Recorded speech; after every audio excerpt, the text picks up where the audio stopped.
מלאות 50 שנה. En record d'Anna Frank. Ter nagedachtenis aan Anne En el Frank. 50è aniversari de la publicació del seu diari, símbol i homenatge a totes les víctimes del racisme i la xenofòbia. La Diputació de Girona en la memòria. Maig de 1998. 4 mei 1998.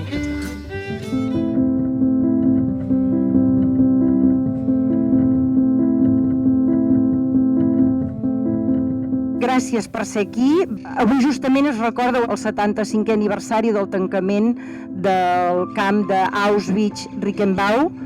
Bé, són dates per recordar, però sobretot això, per intentar que tots puguem aportar el que sigui, amb el nostre fer de cada dia, aquest món en pau i per la pau. El Consell Assessor de la nostra càtedra va decidir apadrinar una de les escultures dels Amics de la UNESCO dins d'aquest programa de l'Apadrinem Escultures, i aquell dia el Consell Assessor vam decidir que ho faríem per l'escultura que representava la commemoració del diari de l'Anna Frank. I per què ho vam fer, això? D'entrada, perquè Anna Frank ha esdevingut un símbol de l'Holocaust i, com a tal, hem de dir també una de les figures femenines amb més influents de la història. El diari d'Anna Frank hem de dir que connecta amb persones de totes les edats i a tots ens fa reflexionar sobre els horrors de l'Holocaust, la xenofòbia, el racisme i el menyspreu vers aquells que considerem inferiors. És una manera al·legòrica de parlar de com van haver d'amagar les seves creences, la seva ideologia, per poder sobreviure. Sense renunciar a la part simbòlica, és un disseny críptic, és un disseny que té un secret. El pots mirar de tots els costats, pots fer tota la volta, anar-te'n i tan sols no haver-te'n adonat que això era una estrella de David.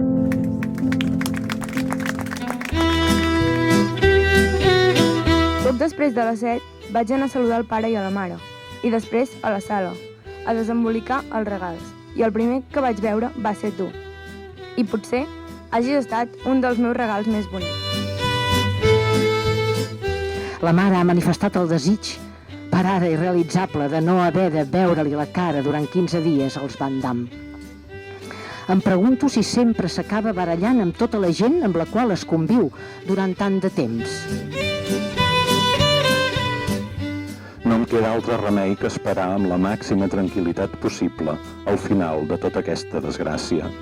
Tant els jueus com els cristians esperen. Tot el planeta espera. I molts esperen la mort.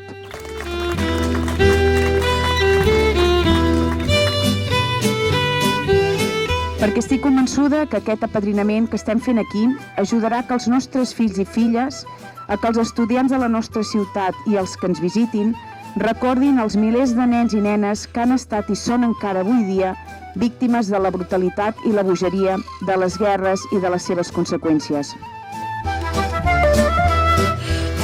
I sobretot el que hem d'intentar cadascú a la nostra quotidianitat és intentar sobretot ser absolutament intransigents i intolerants amb el racisme, amb la xenofòbia, amb determinats discursos, no normalitzar-los.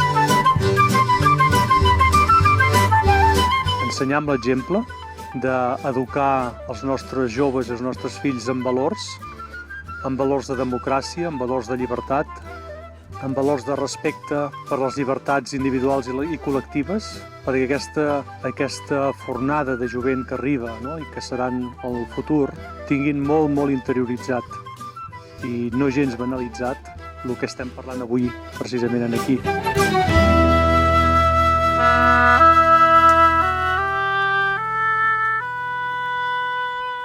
Quan Pau Casals a les Nacions Unides va fer el seu famós discurs, va interpretar precisament aquesta peça, perquè deia, és una peça que neix de l'ànima del meu poble, Catalunya, però hi ha una altra cosa més bonica, també deia, els ocells, quan són al cel, van cantant pau, pau, pau. I aquest missatge continua sent plenament vigent.